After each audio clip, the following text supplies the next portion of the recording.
All right, welcome everyone. Good evening, and thanks for tuning in. And today, a topic is a very much what I can say the secret and lot of secretful. What I can say, this is a word which everyone wants to know what actually it is. So I have a special guest and a speaker with me. She's experienced, and we are going to cover all those aspects in the today's session. So let me set the context as well as introduce the speaker. So today we are going to talk about DevOps versus DevOps, or what is the difference between DevOps and site reliability engineer. What kind of job role and what kind of mindset required, and what you can expect being as a fresher, what kind of opportunity will be there, or because as this is a mythful area, so how people need to understand what will be the right path. So it's my pleasure to introduce Ms. Divya Mohan on board in the today's session. She is working as a senior system administrator at HSBC. Apart from the work, she is a regular community contributor. She is a very much active contributor, a lot of open source projects. I would like to highlight especially Kubernetes, because when we talk about DevOps and SRE, Kubernetes or such kind of technology tools come into picture. So she is she is one of the contributor, as well as she's running a couple of she's a part of couple of communities, and I believe we connected after the AWS Community Day Pune, right? Yeah. And another thing, recently you are on the Google season of Docs program for this year, right? So welcome, Divya. How are you? Yeah. I'm good, thank you. Thanks for the brilliant introduction, Chirag. And it's a pleasure to be here. And thank you to whosoever has joined on a Saturday evening to listen to me speak about this. So, I'm excited to see what the sort of questions that we get in the session. Right. Thanks for accepting, and that is where I thought to bring all the people who are experienced and working in the, whether it's a cloud space or the technology space, so that we can share the thought rather than always about the technical stuff, because there are a lot of things apart from technical stuff everyone need to know. So that's the whole idea. And again, everyone, thanks for tuning, and feel free to drop your query. It will be the interactive session. I believe Divya is also not fond of presentation, so there is no presentation. She's going to Yes, share. I do not like presentations at all. So there will be no presentations or Excel sheets or Word documents in this session. Great. So saying like making a presentation is the toughest job I have ever done. So I'm also trying to avoid like whatever I can communicate in my best way. So good to know. So with that, let's start. And over to you, Divya. You can set the context and the basics, and then we will have a couple of questions. And guys, please drop the questions, and we will cover it after the talk. Okay. Okay, Divya. Over to you. Okay, thank you, Chirag, once again for having me on here. So, hope everyone's having a great Saturday so far, and thanks once again for taking out time to come and hear me speak about work-related stuff on a Saturday evening. I know it's not the most pleasurable thing to do on a Saturday evening when you could be Netflixing and chilling at home. So, cutting straight to the chase, I'd like to begin with a personal throwback to when I started out in the IT industry 7 years back.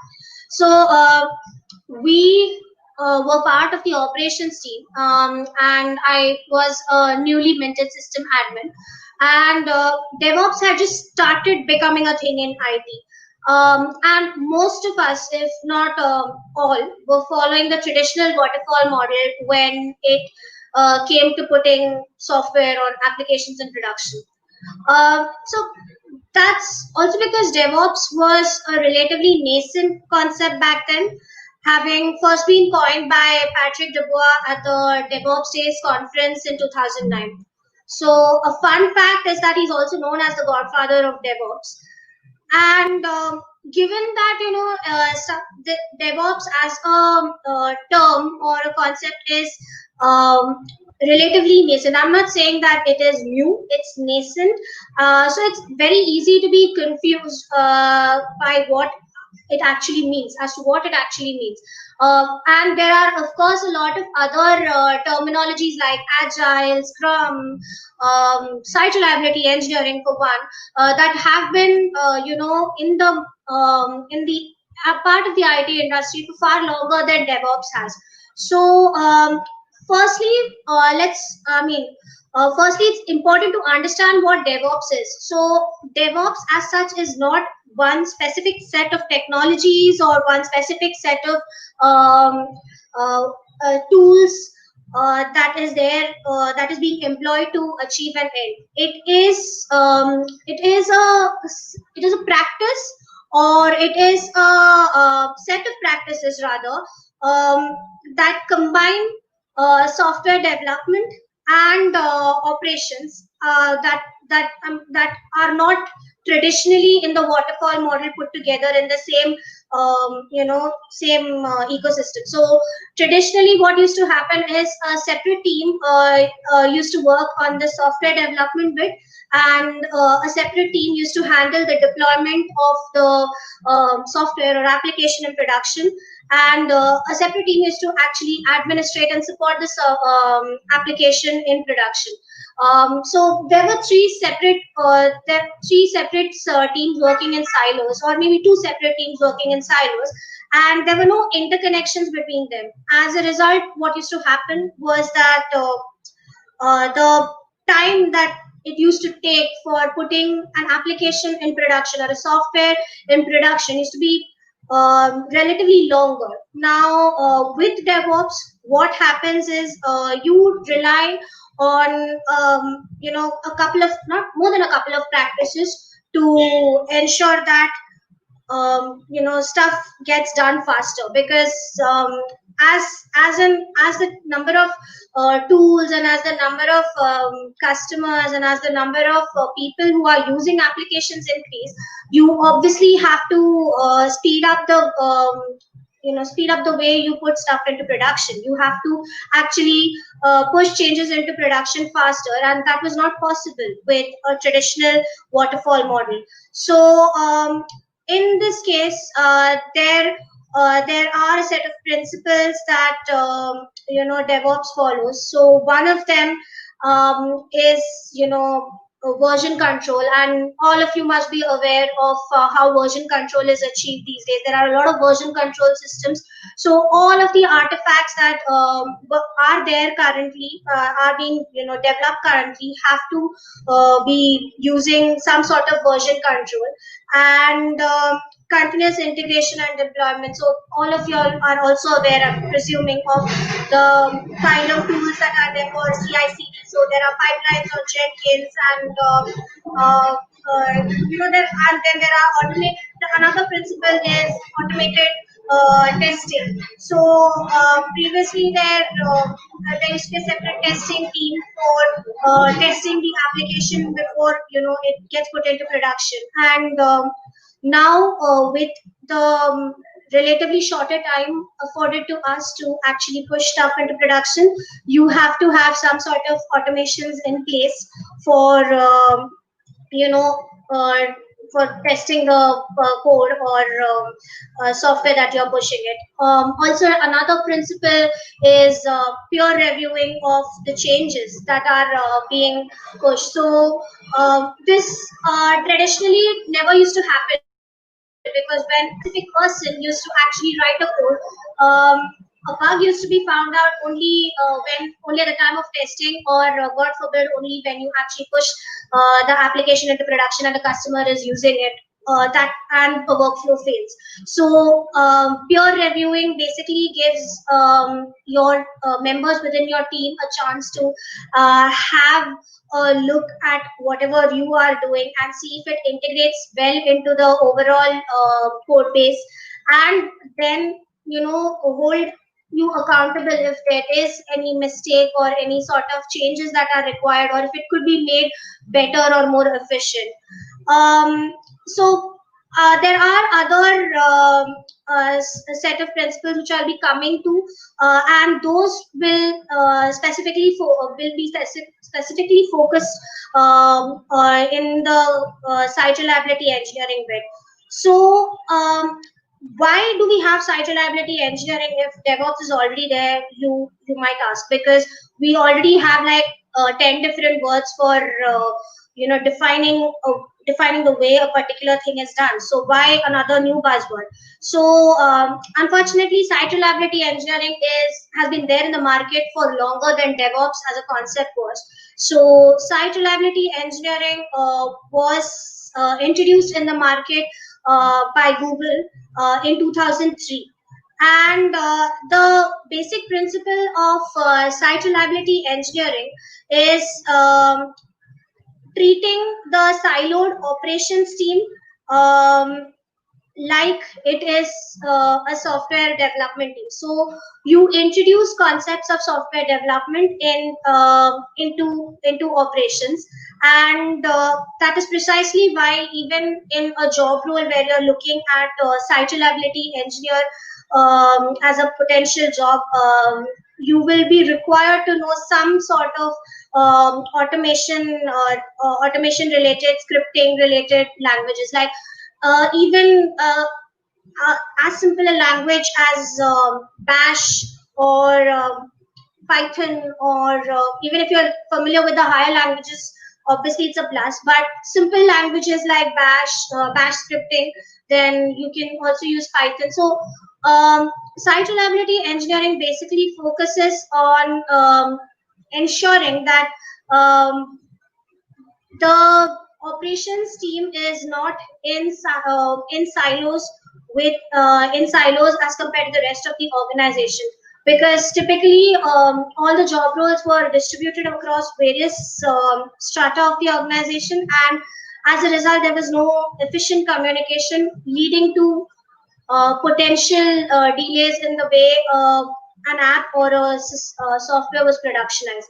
So site reliability engineering was one of the concepts that Google came up with, and has and after that has been popularized by various other companies. So as of now, almost every company that has a DevOps team also has a set of site reliability engineers to ensure that their applications um, um, not are not exactly left as is in production without anybody monitoring them, or without anybody actually constantly checking upon them. This used to happen, of course. There used to be operations teams, but now, because everybody in a DevOps culture works together, you can ensure that it is a more collaborative culture as opposed to an in silos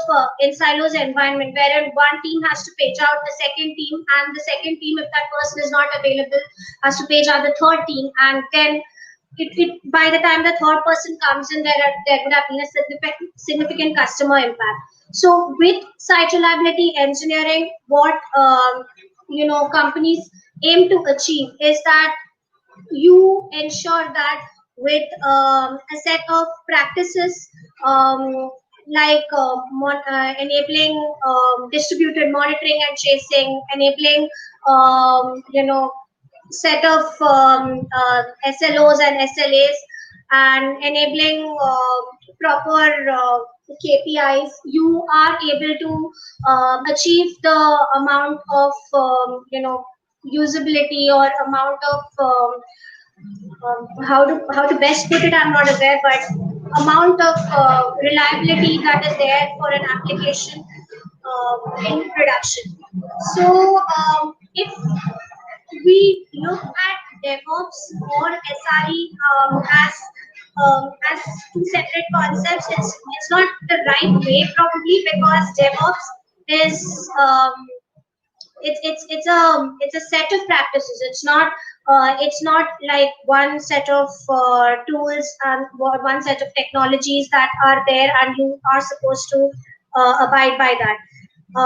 It just brings two different parts of the organization that should have been working together initially, into the same pod, and then go ahead and deploy and push stuff into production for the customers. Site reliability engineering, on the other hand, is you can possibly call it a subset of DevOps, as to how the pod that is responsible for productionizing the application after it has been productionized, how it ensures that that application you know make stays up to customer expectations in production, because obviously everything that is shipped has to be customer facing in some way or the other, or at least internal customer facing, if not external.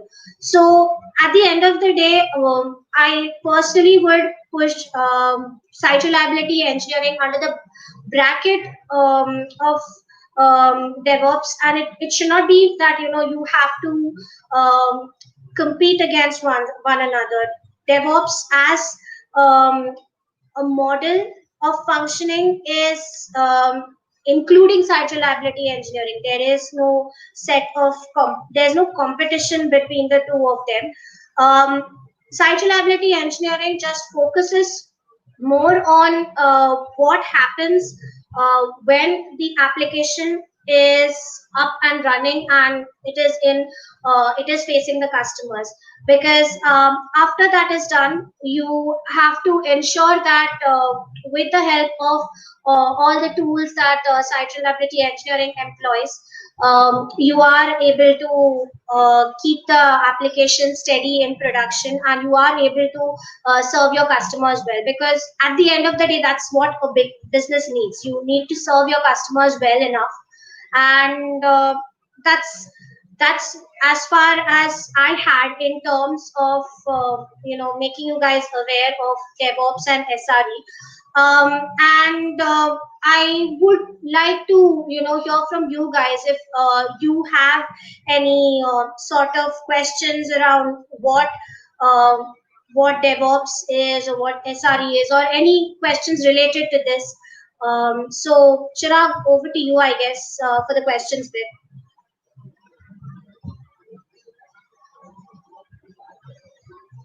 Okay, thank you, Divya. So for setting the context and introducing the explanation part, which is like what I grab from the whole conversation, that SRE is the part or underneath the DevOps. Is it like, is I on right track?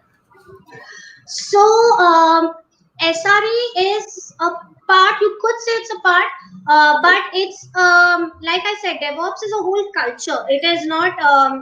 It is not like one set of tools. It's not one set of technologies. And site reliability engineering is also a practice that was developed to ensure that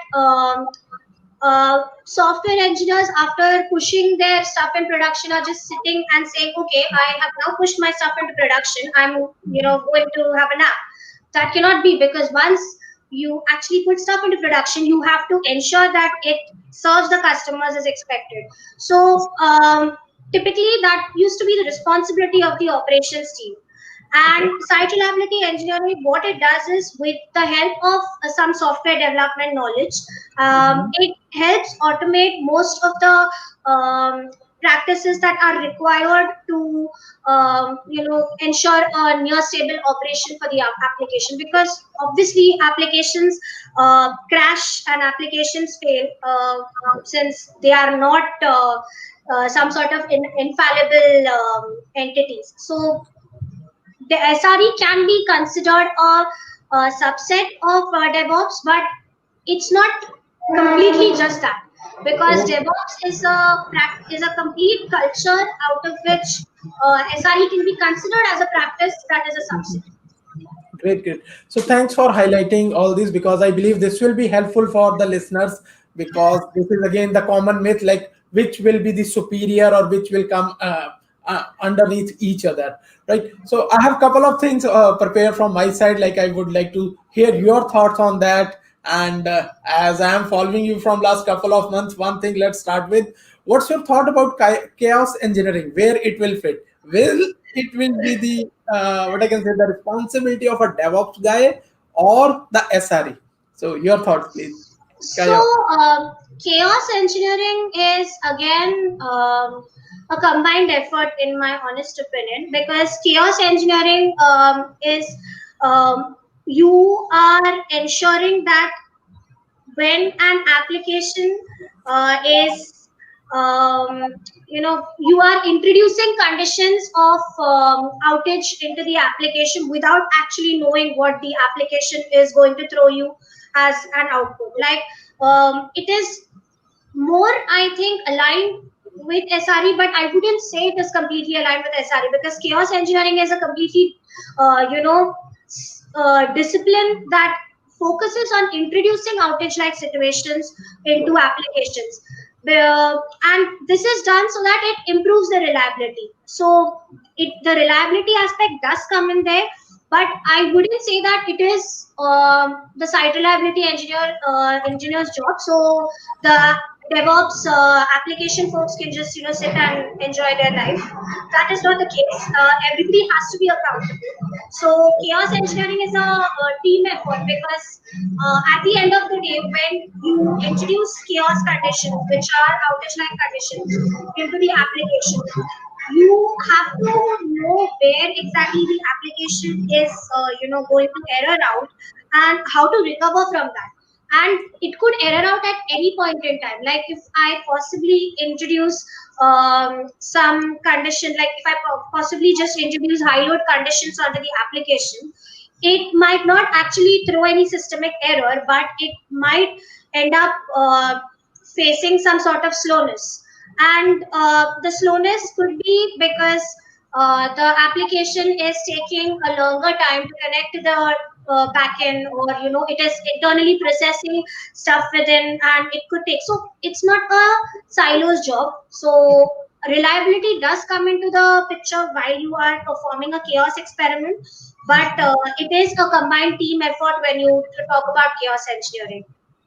Sure. Thanks. So just to add, like that is where I would like to add little bit of cloud part. So cloud is always enabling us to do such kind of things, because the infrastructure or whatever the components require, that will be on demand available. So guys, don't only think from the technical perspective, but understand, know what will be the business problem and what we will try to solve, right? So there you will try able to figure it out, that where the what I can say roles and responsibility fit for each and every successful implementation, or whether let's say running production application. Joint effort is required. It's not only the dev team, not only the operations team, or maybe the management team, but the proper communication with the proper transparency, that who is going to what. And in the case of if any failure happen, what will be the rollback strategy. That is where, even while I was learning, I read the book which is published by Google. There are three books, I believe, now. So I read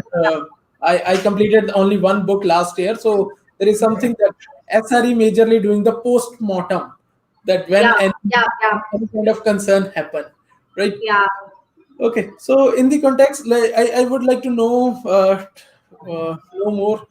What do you think about where the SRE or DevOps fit? The context here is: do you think that SRE or DevOps rather, both may be combined, okay, will applicable on the applications like on a web scale, or will it work any legacy system or any kind of, let's say, internal system which has nothing to do with any external user, which is, let's say, any kind of CRM or any kind of CRM especially.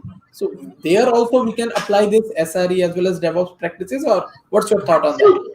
Absolutely, Chirag. Because the thing is, applications, irrespective of whether they are external facing, internal facing, customer facing, not customer facing, they serve some end, and they are there because of a purpose.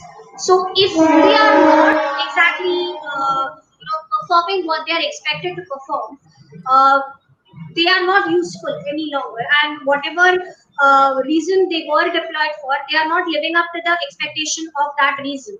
So um, to answer your question, yes, absolutely. Where I work at, in HSBC, we have SREs and SRMs and DevOps teams for both not specifically customer facing, We have it for legacy applications as well. So it's not limited. Obviously, when you're talking about it in context with cloud, you have a lot of other stuff like Docker, Kubernetes, and all those stuff included. I'm not saying no, but you can apply the principles, because SRE in general is just to ensure that your application is performing according to its expectations, and you are able to recover from whatever outage in the least amount of time. So the reliability aspect has to be high, and that is all that an SRE has to take care of. So application wise, I don't think it makes a difference whether customer or not customer. Yes, that is really important, because when it comes from what I can say, the different scale and different angles, so the what I can say, the interpretation is like this is specific for a specific application stack where it is True. going to work. Yeah. Okay, so let's come to one of the important question. I believe all the listeners are having that in mind. Let's start with from the student perspective. What is the pathway to become a SRE for a fresher? So what's your suggestion or what's your thought on that? Because see, this is where, because when we talk and we started searching about the job, I'm taking, because I have interacted so many students, and they have such kind of dilemma in their mind that whether DevOps, being as a fresher, is there really a scope of job, or what they need to learn. Tooling part we can cover maybe later in the subsequent question, but let's to start with that, how and what kind of mindset required, because nowadays from the last 6 months, let's take example, we all are trying to learn lot of things due to the current True. situation. And people are, I really appreciate the students especially, who are really good in machine learning and all these newer kind of technology. But when it comes to the industry part, uh, they also bit shy to know that whether the ML on the first glance, it they will get their desired career, or that is where the SRE also see as a fancy designation, as well as the DevOps. So please Right. share your thoughts. So, see, because most of the freshers are obviously not going to start out as managers, and I'm just saying most because there are people who start out as managers. But since most of the freshers will not start out as managers, what y'all could probably learn, or incorporate as a part of learning, is the basics of the DevOps philosophy and culture. That is one thing that I would definitely recommend. And I wouldn't say that you need to know the high level coding languages, like maybe a proper programming language like Java or something. It's obviously a plus if you do know that, but you would probably be using more of Python, Perl, Shell, in an automation perspective. So if you're looking out for branching out into the SRE domain, you definitely need to have knowledge of Python, Perl, or Shell. You should also probably skill up on the administration of operating systems. Now, most of us, at least me, before I started out as an IT software professional, I was exposed only to Windows, and I absolutely have no shame in saying that, because the very first thing that I did after joining my job was to learn how to type commands on Linux. So I didn't even know Linux, and that kind of put me back a lot of years as to how I did not know, and I had to learn all of that and bring myself up to a level so that I could actually learn the shell scripting and bash scripting. So first, before even developing your automation skills in shell, you probably need to have some sort of administration skills in one of the operating systems. It could be Windows as well, but a lot of systems don't run on Windows as of now. So I personally know of very few. So I could be wrong, but Linux is my favorite operating system, and it would be good if you have an administration hold on Linux. That is one of the things that I would recommend. Then obviously there are tools like CI/CD tools. You also have monitoring tools that you should know. So if you go to look at it, you have a lot of things that you can and should learn. But the basic would be one of the operating systems, whichever you prefer. One specific web server technology that you'd probably like Apache is one open source one that I can recommend. It's fairly simple to get started with. Then since you are not going to be looking at one specific component of the application, you obviously have to be well versed with the entire stack. I'm not saying that you'll have to learn everything, but knowing the basics of the entire stack of servers would be really helpful. So in that comes an application server as well.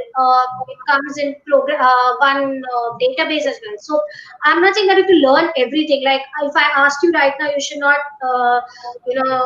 just say that I don't know how to execute a basic SQL query.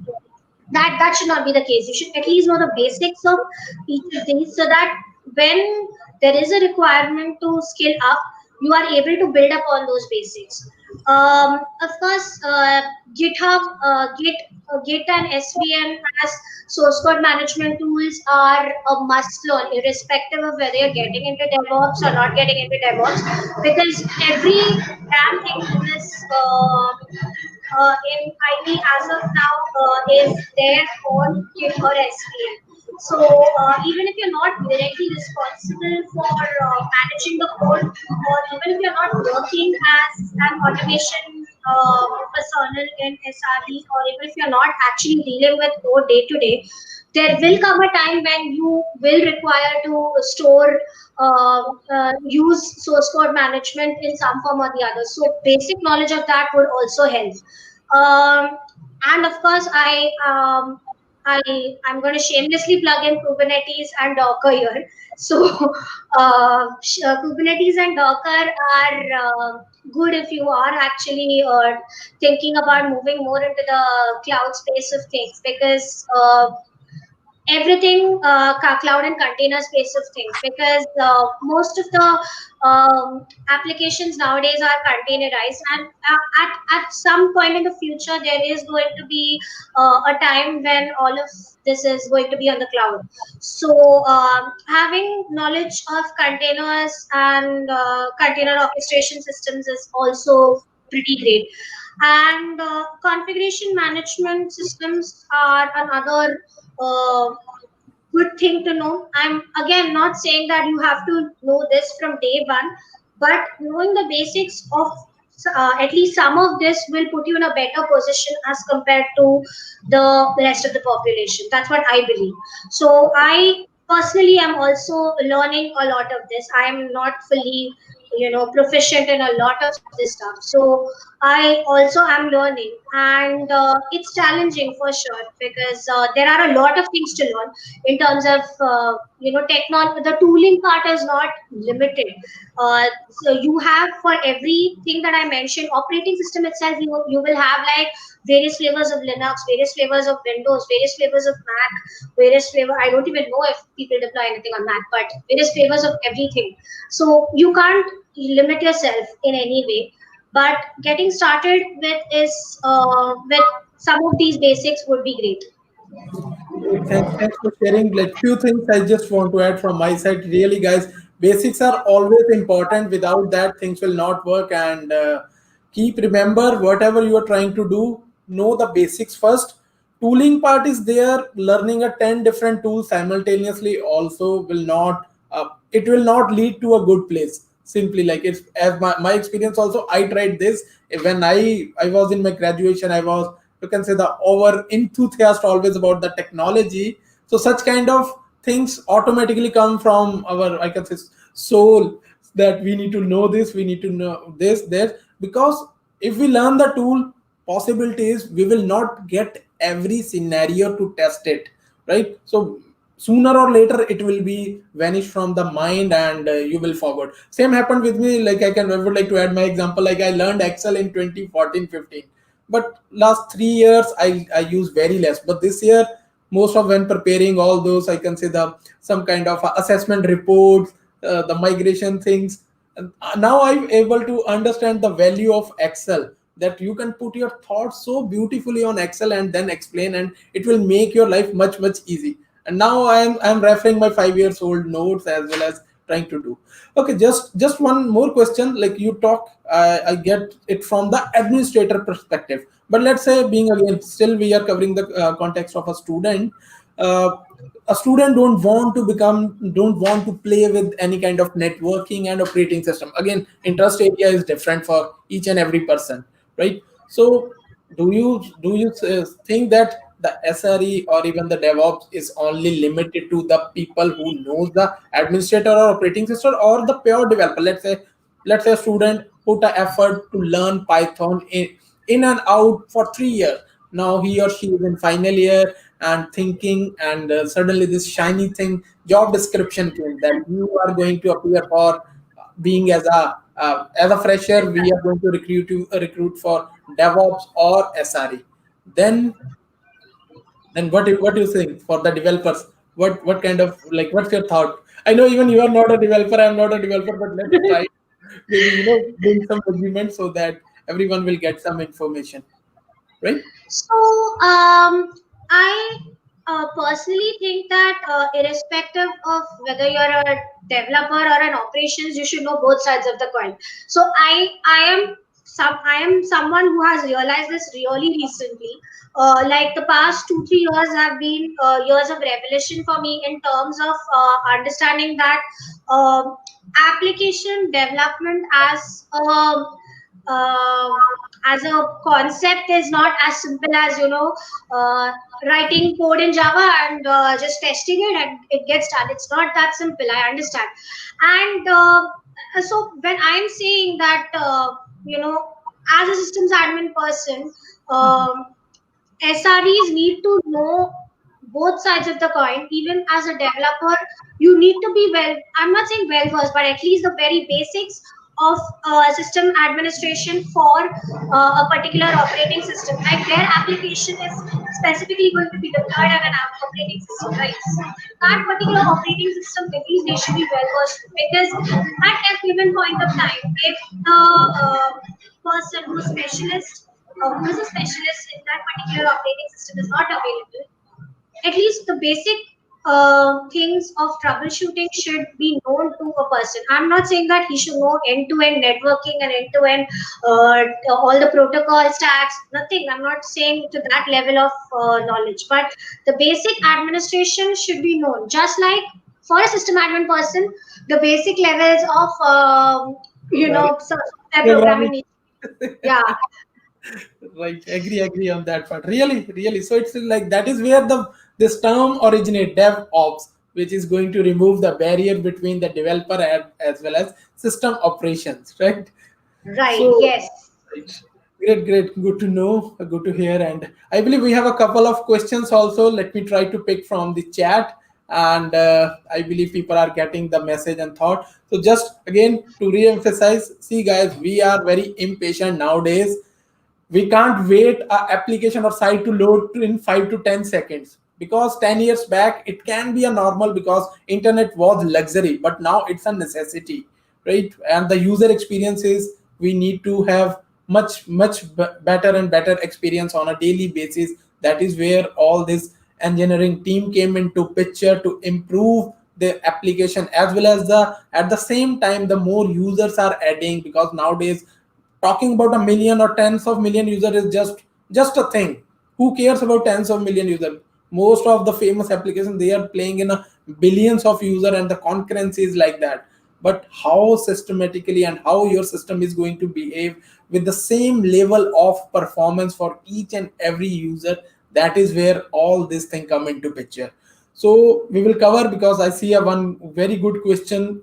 It is like kind of a comparison, which kind of job role need to cover. But keep remember, basics are required. It will be the step by step journey. Don't think that on a day one you need to know the end to end thing. But before even the tooling part, understand the need. That is where the process come into picture, right? Okay, so let's start with question, and couple of known friends are here. Sat Sri Akal. Right. Okay. So a question is from Rohan's side. What to choose between DevOps and SRE in terms of productivity and challenges? What do you say on that? So, I am not clearly understanding this question, Rohan. So I'll try to answer it in the way I understood your question. So in terms of DevOps and SRE, in terms of productivity and challenges, what are you exactly trying to refer to? Is it that are you talking about the amount of time that you are going to be spending on end-to-end processes in each of the as a DevOps engineer and as a site reliability engineer, or are you talking about something else? Because I would require clarification on that to answer your question further. If you're talking about the terms of productivity and challenges for each of the engineering personnel in under DevOps and site reliability. Challenges that I can foresee are major challenge would be scaling, because as even though we say DevOps, obviously all of us are inclined to follow one path or the other. It's never going to be, I want to learn everything. That is never going to be the case. So challenges, one of the challenges that I can see is learning something that's different from what you're doing currently, and that is a challenge that I have faced personally. And as far as that goes, addressing it is obviously, you have to overcome that barrier of expecting too much of yourself at the very first day, on the very first day, like Chirag said, because on the very first day you're not going to know everything in life. So you have to learn, and you have to understand that it goes like in a gradual progression. It will not be like in the very first day you will know all the CI/CD tools, all the container and container orchestration tools, and you know all the configuration management tools. It's not going to be the case. So as as an SRE or as a DevOps person, the major challenge that I see is that, and productivity. I'm not sure exactly what you're referring to. So if you could please, explain on chat, I would be really I would be really okay explaining it to you offline. That's I okay. think maybe he's talking on the agility part or the deployment, the quicker deployment. Maybe let's wait for his response for the Yeah, more clarification. So yeah. okay, another question. Okay, from Jyoti side, can a DevOps engineer be responsible and manage both operations and SRE? So, like I said, Jyoti, that's a very good question, because it means that you're looking at so DevOps as a concept means that you're managing development and operations, and the SRE bit comes under the operations bit. So SRE is not it's not exactly something that's separate from operations. So in DevOps, the operations is being handled. Most of the operations is being handled by an SRE, and the SRE is also a person with some sort of system knowledge, a high proficiency in either system knowledge with some software development background, and or a person with software development knowledge with some systems background. So yes, to answer your question, operations is managed almost by an SRE, and in a DevOps world, yes. To answer your question, yes. Okay, thanks for sharing. There is a one question like I am waiting to highlight. So let's talk first on that part. So Shubham is asking. So maybe he just write a quick few fancy title, and the question is whom to go with. So let's start with your thoughts. Maybe I would like to add also, but yeah, you start first. So again, Shubham, depends upon the kind of person, depends upon the kind of job role, depends upon the kind of work that you need to get done. So as a systems engineer, personally, I am a systems administrator, like senior systems administrator with HSBC. So I do a lot of stuff that is also SRE based. I'm not saying completely SRE based, but a lot of principles that we use are SRE based, and some there are some things that we adopt from the DevOps world as well. So it depends upon the kind of work that you're doing. Different companies will have different titles, and it depends upon what the job description is really. Like solution architect is like a completely different thing. Cloud engineer is a different thing. DevOps engineer, SRE systems engineer, all of these have interlapping concepts, but again, it depends upon the job group. It is not going to be one person who is handling all of this. Right. Chirag, your Okay. thoughts, please. Yeah. Just to add, so Shubham, you need to understand first actually what you want, right? Again, taking a fancy title, let me highlight here. Taking a fancy title of DevOps engineer, maybe you will not get, maybe you will get maybe a 1% of task inside that. But taking a title will not make the things for a long term. So first analyze yourself what you actually want to do, what's your geography, and what kind of organization you want to work for. Because it's a career decision is a personal decision for each and every individual. So I suggest like don't run just for the titles. There are endless technology, there are endless requirement, there are demand is there. Only thing is skill gap, because if you try to run in a 10 different simultaneously path, at the end you will get nothing. Let me tell you clearly that I it's again a personal experience also. I tried this also, but nothing happened. Then I learned to what now I want, and I am doing happily from last couple of years. So first analyze yourself what you actually want, what's your experience. I don't know whether you're a student or a experience, maybe you can drop in the comment. But being as an experience, always focus how you are going to leverage your existing experience rather than everything starting from scratch. That may be a time consuming, or you will not get your result as quickly what actually the timeline you are looking for. So make sure do your own analysis first, and then make your own job strategy. Then this title, all this fancy thing will whatsoever will make sense. Okay. Okay, in the related to, I believe the Jyoti question, I believe this is relying into the same. So Manaswit is Yep. asking, do SRE and DevOps engineer fit together in SDLC? If yes, how who handle ops then? So, as I mentioned for Jyoti's question, so DevOps engineers as a very broad term is basically a person who is going to handle both development and operations, operations. So, I can say very, you know, according to the definition, actually, both should be handling parts of operations. It's not going to be a specific person who is handling operations. In a DevOps pod, everybody there will be a person, there will be a specialist who's handling the the Linux part of it, or the Windows part of it, or the database part of it. There will be specific persons, but it doesn't mean that if you've just written the code, you're just going to say, okay, I've just written the code, and I'm just going to sit like that. So if you mean by DevOps engineers, if you mean application development folks, you are equally responsible. You cannot, I mean, by the definition, you should be equally responsible for the code you push into production and for the reliability of that code on a particular system. So you obviously need to know the basics of the administrative bit. For the person who's handling ops, the ops will be handled by the specialist folks who are there within that pod. So for in a typical DevOps pods, there will be folks who are handling the application development bit with some systems knowledge, and some folks who are really specialists in systems but with little programming knowledge, and they all fit together in that ecosystem to push an app into production. So everybody needs to know about everything, but whoever is a specialist is obviously going to be the one who's going to handle the operations. So I hope that answers your question. Yes. Okay.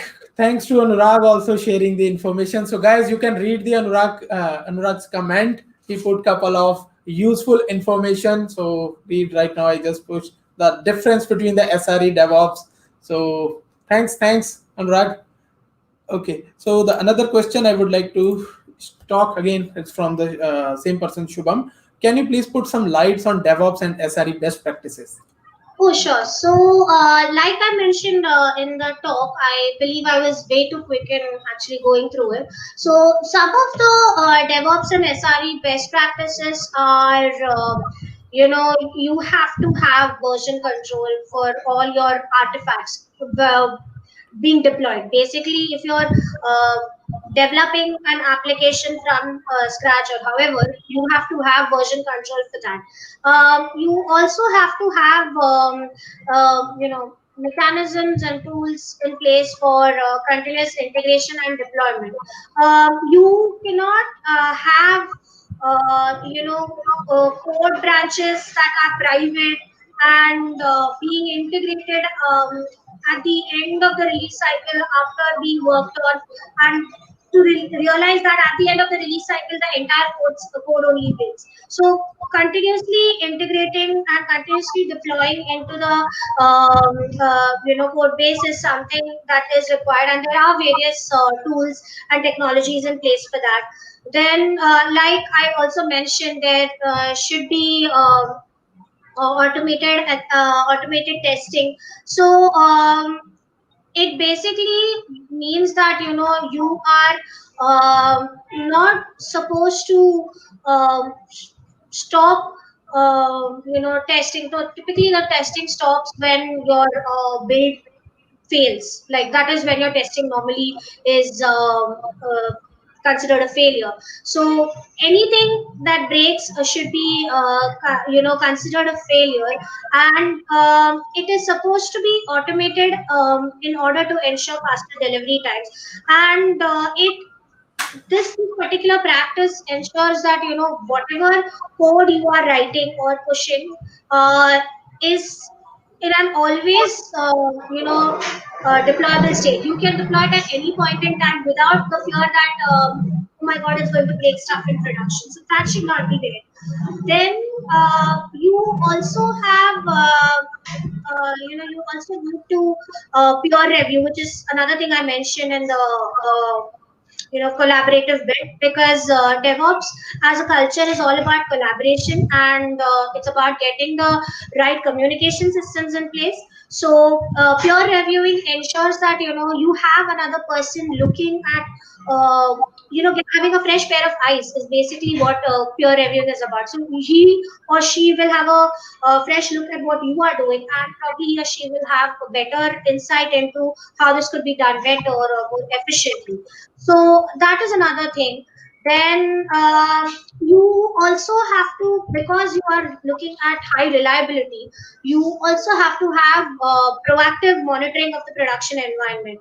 Because let's face it, if you don't have any sort of monitoring mechanisms in place, you are just going to end up getting an alert at 3 a.m. in the morning when one of your American customers complain that the site is not working for an Indian person who's sitting offshore. So that should not be the case, and it should not be that the entire team fails to actually, work on it before the actual outage happens. So that should never be the case, and that's why you should have monitoring that picks up the smallest issues that are there in the application or in the system in terms of load average, in terms of CPU, in terms of memory. This should always be there in place, irrespective of whether or not you want to be woken up at 3 a.m. in the morning. And there are some apart from the technical bits, there are some non-technical aspects of the DevOps practices as well, which is maintaining the level of trust and going for a win-win sort of a relationship, as opposed to a blame culture that is normally there in traditional environments. Like I, for one, am aware that when a particular application fails to perform according to its expectations in production, quickly fingers are pointed. That this team is responsible for this, so this team is going to take up the recovery action, and this team will do this particular action. So it's very quick to everybody is very quick to place blame, but nobody is actually interested in why that system got overloaded in the first place. It shouldn't have been, right? So nobody's going underneath the covers and checking why that happened in the first place. And that's supposed to be one of the practices that is embedded in DevOps. So you should look for a high trust and a win-win sort of a relationship wherein you do not point fingers and are engaged in the recovery process as well as in the deployment process together. So yeah, I hope that answers your question. Yeah, you explained it very well. You had a lot of good thoughts. Just to add, guys, there are a lot of scary stories by system administrator, like waking up 3 a.m. and their pager got notification and all these things. So that from those kind of learning or those kind of what I can say environment, the newer world, because again coming to the user experience, we need to improve our service, and it comes with tools are always there, but it's all about the ownership. And another thing, just want to add the newer word, even I learned recently, observability. I think Yeah. I'm able to pronounce it properly, observability. So that is where the logging and monitoring also plays a major role. It is not only just that you deploy the system and you will wait that when any condition, basic condition, if you apply, that will trigger, or when your system is going to fail. You need to have a more granular things. You need to know what are the moving part of your system, or what are the dependency you make sure, or what's their what I can say failover, or kind of a fail safe plan, so that in case of one thing fail, how it is going to serve, and without what I can say doing the major loss to the business. That is where all these practices come into picture. And again, tools has no limit. You can use any tool, depend upon your own learning curve, right? Right. Okay, just another, I believe, a good question, seems from an experienced person. So, can you please advise how to get real world hands on DevOps SRE experience? I believe, like the learning curve, if anyone trying to switch to that field. So, to be really honest, I don't understand what real world hands-on means because if you're looking at some sort of program that offers you that, it's not there right now. I'm sorry, but at least I'm not aware of such a program. But if you are looking at transitioning from one field, one set of one a traditional background to a more DevOps SRE background, what you could possibly do is actually go through all the learning points that I mentioned before. You can learn system administration, basics of system administration. If you're a development person, you can gain more knowledge about CI/CD pipelines and configuration management systems. If you're a systems person, if you're not aware of all of this, you can do that. You can learn a bit of programming in terms of Python or Shell or Perl. Just start with the basics, and that's uh, and in your daily job, what I try to do personally is that I try to find ways in which I could possibly make my life simple, to be honest. So I try many projects out of GitHub, and I try to implement that on my laptop. So I won't say that that is a uh, real world experience, because obviously no customer is being impacted with the help of my web scraper application that I have developed. But learning that and learning small things in order to get to the bigger goal is what I think will help you. Because even when you go for an interview, the very first thing that they ask you to speak about is your job role. But then when they actually ask you to code, if you do not know how to code, or if you do not know how to program, it's not going to make any difference. Like if you're applying for a more holistic role, you need to know both sides. So it's better that you start learning about both the sides by referring resources online, and by referring by tinkering it with tinkering it with on your laptop or on any systems that you have. So that will help. Other than that, real world experience is tough to come by in terms of internships or anything else, unless you're looking at an unpaid internship, which a lot of companies are free to give, I think. But I'm not sure if that will be a very feasible option. Yeah, that is the most common problem going. Okay, just to add, see, Alok, you need to understand changing a career is again not a big deal. You need to have a first of all developing your own mindset. I believe rather than taking the technology part first, you should have a look at least again the free of cost book. Let me paste the links also. The SRE workbook as well as the three books are there. Maybe start with the one book which is specific on the site reliability engineering. Develop, maybe again not read too so deeply or fully, don't spend a 1 month to read, maybe have some idea, get it. Now analyze again yourself, what is your experience, current experience, if you are a developer or if you are a system admin, try to compare, right? Don't think again you need to rush for multiple courses or anything. I am giving you a simple tip like which I followed always. Again, I am a non-programmer guy, I am coming from a business development experience. Build your own portfolio, let and you will follow the tutorials. Again, for that you don't need to learn if you don't want to learn something new or new in the case of programming language. Build your portfolio, maybe Kubernetes, set up a Kubernetes cluster, watch a tutorial, sign up for the Google Cloud or be it any cloud, whatever your preference. Build the cluster, deploy the pod, multiple replica, then think that how you can monitor, how you can make sure something known as service mesh, Istio. These all are again going to the fundamental of compute, storage, and networking. And load generator is nowadays not a big thing. This is what like I usually do to test everything, even doing a one migration from here to there. Recently this week there is a one task like I performed, doing a migration from one cloud to AWS using cloud endure. So what was that? I need an application, so I build a 3-tier application using the same infrastructure as code on a different cloud platform. And then the major my learning was actually to test the cloud endure, not to know that how this 3-tier work or this. So that is where you can bring, and it helped me to build my confidence, and then I'm able to present that hey, customer X, like this is cloud and your work, and I have tested, I know if and buts, and so that is how you can try. So the link I already dropped in the chat. You can follow. These are the free of cost book. You can follow and learn and share again. It will be surely helpful for you guys. Okay, I believe Rohan have gave their context. So let's cover that. I believe we are out of time. So, okay, so I believe Rohan asked about the how to choose productivity and challenge. So with productivity, he means that in terms of application development, agility, quotient, and pattern. And for the challenges, he means more learning with different use cases and scenarios.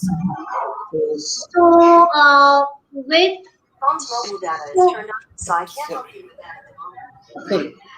yeah, so I'll address the challenges bit. I'm assuming you mean learning in context of personal learning and not learning from postmortems, hopefully. So if you mean to say learning with different use cases and scenarios, so like I said, I personally am a systems admin, and I know for sure that it's very difficult as a systems admin to, once you are particularly experienced in the administration aspect of things, it's very difficult for you to go ahead and actually learn coding or programming. And it's not because you don't want to do it. It's you have to juggle your personal life, you have to juggle your career, you have to also learn a new thing on the side along with other things that you have to do. So it's difficult.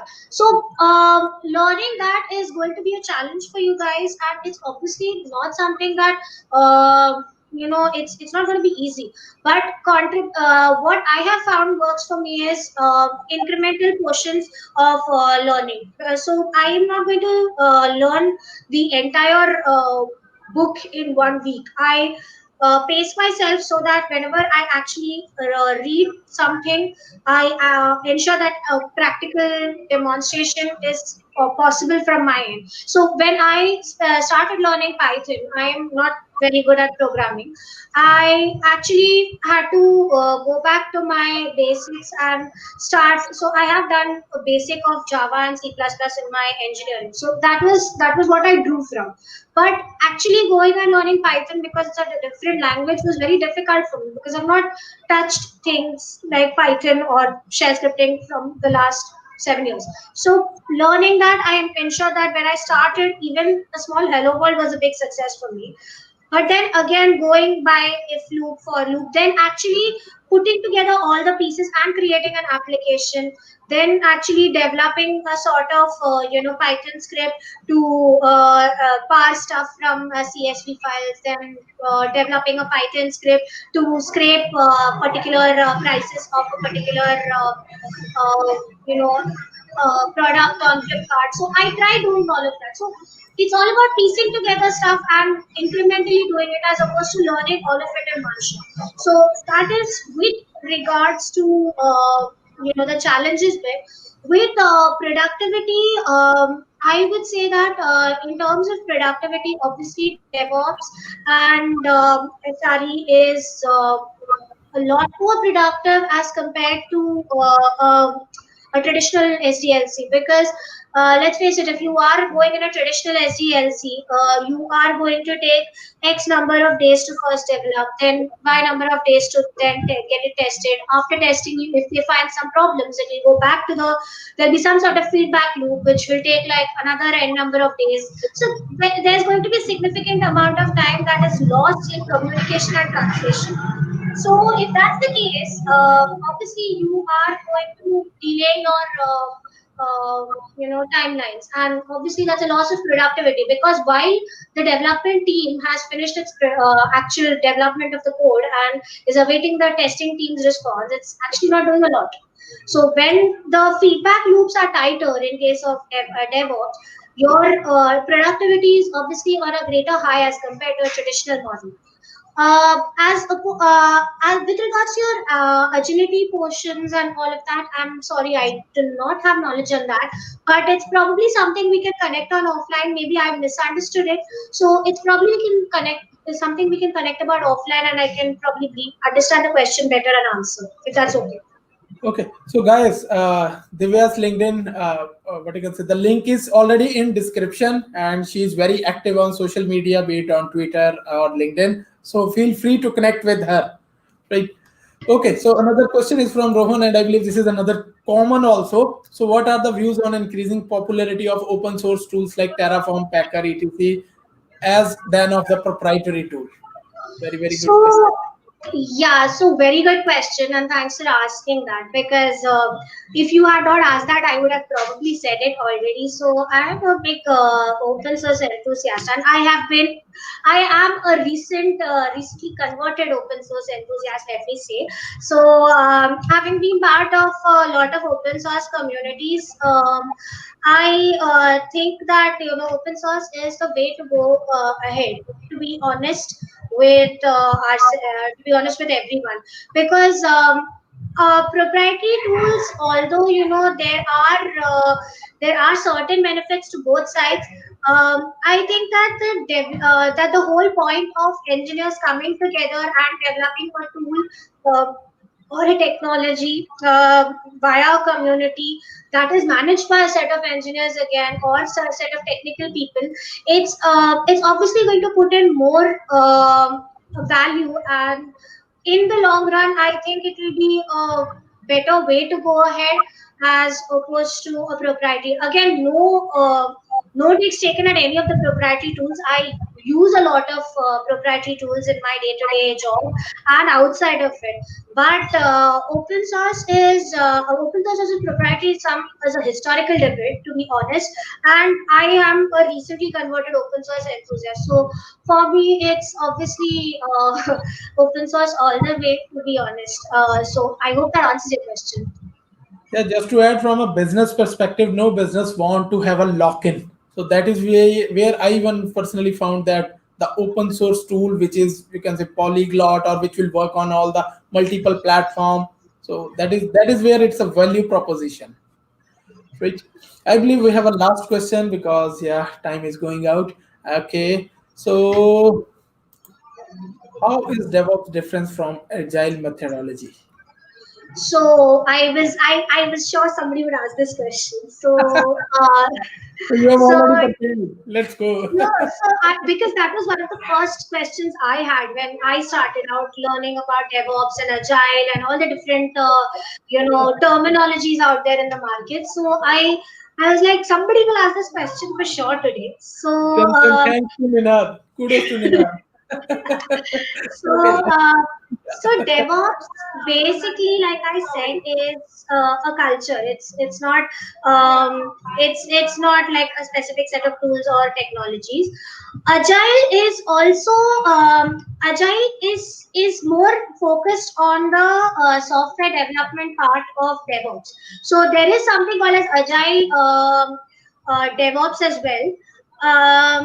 There is agile DevOps wherein the focus is more on the software development aspect of the dev part of the DevOps as opposed to the ops. So agile software development is wherein it has the same principles. You have collaborative efforts, you have cross functional teams, you have applications with customized end users or whatever.